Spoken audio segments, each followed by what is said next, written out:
2020 সাল থেকে শুরু করে 2024 সালের অক্টোবর পর্যন্ত ইতালির ওয়ার্ক ভিসা নিয়ে বাংলাদেশিদের অনেক ভোগান্তি পোহাতে হয়েছে। তবে 2026 সালে এসে ঢাকাস্থ ইতালি দূতাবাস এবং ইতালির ইমিগ্রেশন আইন ও নিয়মে আমূল পরিবর্তন আনা হয়েছে। ভুয়া নুল্লাওস্তা সিন্ডিকেট ভাঙতে এবং প্রবাসীদের ভোগান্তি কমাতে এখন সম্পূর্ণ ভিন্ন ও সুরক্ষিত নিয়মে ভিসা ফাইল জমা নেওয়া হচ্ছে। 2026 সালের সর্বশেষ অফিসিয়াল তথ্যসহ ইতালির কাজের ওয়ার্ক, স্টুডেন্ট এবং ফ্যামিলি ভিসার বিস্তারিত পরিস্থিতি নিচে তুলে ধরা হলো। 1.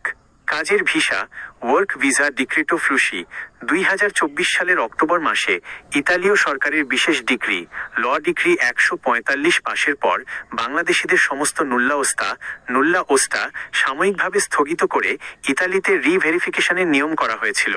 2026 সালে এসে এটি একটি নির্দিষ্ট ও নিরাপদ সিস্টেমে রূপ নিয়েছে। ভিএফএস মিউট ওয়েব পোর্টাল নতুন নিয়ম অনুযায়ী আপনার নিয়োগকর্তা যখন ইতালির স্বরাষ্ট্র মন্ত্রণালয় থেকে নতুন কাজের নুল্লাওস্তা বের করবেন, তখন সরাসরি গিয়ে লাইন ধরে বা দালালের মাধ্যমে অ্যাপয়েন্টমেন্ট কিনতে হবে না। ভিএফএস গ্লোবালের বিশেষ মিউট অনলাইন ওয়েবফর্ম পোর্টাল চালু রয়েছে। নুল্লাওস্তা পাওয়ার পর এই পোর্টালে তথ্য দিয়ে সঠিকভাবে রেজিস্ট্রেশন করতে হবে। মেয়াদ স্থগিতের সুবিধা ভ্যালিডিটি সাসপেনশন এই পোর্টালে রেজিস্ট্রেশন করার সাথে সাথেই আপনার নুল্লাওস্তার সাধারণ 6 মাসের মেয়াদটি স্বয়ংক্রিয়ভাবে স্থগিত ফ্রিজ হয়ে যায়। এর ফলে অ্যাপয়েন্টমেন্ট লেট হলেও আপনার পেপারস নষ্ট হওয়ার কোনো ভয় থাকে না। ভেরিফিকেশন প্রসেস ঢাকায় ফাইল জমার পর দূতাবাস সেটি ইতালির প্রাদেশিক ইমিগ্রেশন অফিস স্পটেল্লো ইউনিকো -SUI যাচাইয়ের জন্য পাঠায়। ইতালির স্থানীয় অফিস থেকে ওকে কনফার্মেশন করার পরেই কেবল 20 অ্যানিমেট বা জেনুইন ভিসা স্ট্যাম্পিং করা হচ্ছে। 2. স্টুডেন্ট ভিসা 2026 সালের জুন ও জুলাই মাসের নতুন আপডেট অনুযায়ী ইতালির স্টুডেন্ট ভিসার ক্ষেত্রে শিক্ষার্থীদের অ্যাপয়েন্টমেন্ট পাওয়ার জন্য আগের মতো ভোগান্তিতে পড়তে হচ্ছে না। সরাসরি ভিএফএস ইমেল যে সমস্ত শিক্ষার্থী ইতালির ইউনিভার্সিটি পোর্টালে প্রি এনরোলমেন্ট সম্পন্ন করেছেন এবং যাদের বিশ্ববিদ্যালয় থেকে সামারি পিডিএফ কনফার্ম হয়েছে, তাদের আর সাধারণ অ্যাপয়েন্টমেন্ট পোর্টালে ঘন্টার পর ঘন্টা বসে থাকতে হচ্ছে না।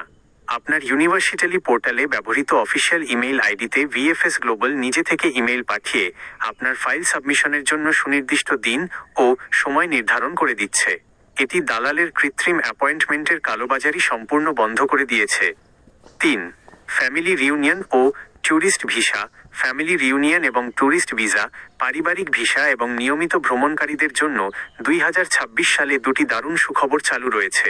ফ্যামিলি ভিসার ওয়াক ইন সুবিধা যদি কোনো আবেদনকারীর ফ্যামিলি নুল্লাওস্তার মেয়াদ শেষ হতে 30 দিনের কম বাকি থাকে, অথবা কোনো নাবালক সন্তান মাইনর যার বাবা বা মায়ের ভিসার মেয়াদ শেষ হওয়ার পথে, তারা কোনো অ্যাপয়েন্টমেন্ট ছাড়াই সরাসরি ওয়াক ইন নির্দিষ্ট রবিবারে ঢাকার ভিএফএস সেন্টারে সকাল 8:30 থেকে সকাল 10:30 এর মধ্যে ফাইল জমা দিতে পারছেন।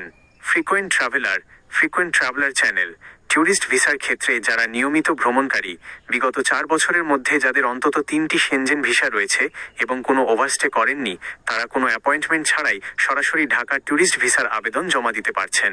সাধারণ ট্যুরিস্টদের জন্য প্রতিদিন সর্বোচ্চ 10টি নিয়মিত স্লট বরাদ্দ থাকে। 2026 সালে ইতালি ভিসার ক্ষেত্রে 4টি অতি জরুরি সতর্কতা। 1. নিজের মোবাইল নম্বর ও ইমেইল ব্যবহার করুন। ভিসা ফর্ম এবং ভিএফএস প্রোফাইলে অবশ্যই আপনার নিজের সচল মোবাইল নম্বর এবং ইমেইল অ্যাড্রেস দেবেন। কোনো এজেন্সির কন্ট্যাক্ট ইনফো দিলে দূতাবাস থেকে কোনো জরুরি কাগজপত্র অ্যাডিশনাল ডকুমেন্টস ইমেইল করা হলে আপনি জানতে পারবেন না, যার কারণে বহু ভিসা রিজেক্ট হচ্ছে। 2. ফেক মেসেজ ও স্ক্যামারদের থেকে দূরে থাকুন। কোনো এজেন্সি যদি দাবি করে তারা কোনো বিশেষ উপায়ে বা ক্রিপ্টোকারেন্সির মাধ্যমে টাকা নিয়ে আপনাকে কনফার্ম বা অগ্রিম ভিসা স্লট পাইয়ে দেবে, তবে জানবেন সেটি শতভাগ ভুয়া। ইতালীয় সরকার বা ভিএফএস কোনো থার্ড পার্টিকে এই অনুমতি দেয়নি। 3. নুল্লাওস্তা নিজে যাচাই করুন। আপনার ইতালির স্পন্সর বা দালাল যে নুল্লাওস্তা আপনাকে দিচ্ছে সেটির বারকোড ও আইডি নম্বর আসল কিনা তা ইতালির বিশ্বস্ত ইমিগ্রেশন সোর্সের মাধ্যমে চেক না করে কোনো বড় অঙ্কের আর্থিক লেনদেন করবেন না। 4. সিস্টেম মেইনটেন্যান্স নোটিশ বছরের বিভিন্ন সময়, যেমন বছরের শুরুতে বা মাঝামাঝি, ইতালির মূল ভিসা প্রসেসিং সিস্টেমের টেকনিক্যাল মেইনটেন্যান্সের কারণে কয়েকদিনের জন্য ফাইল জমা সাময়িক বন্ধ থাকে।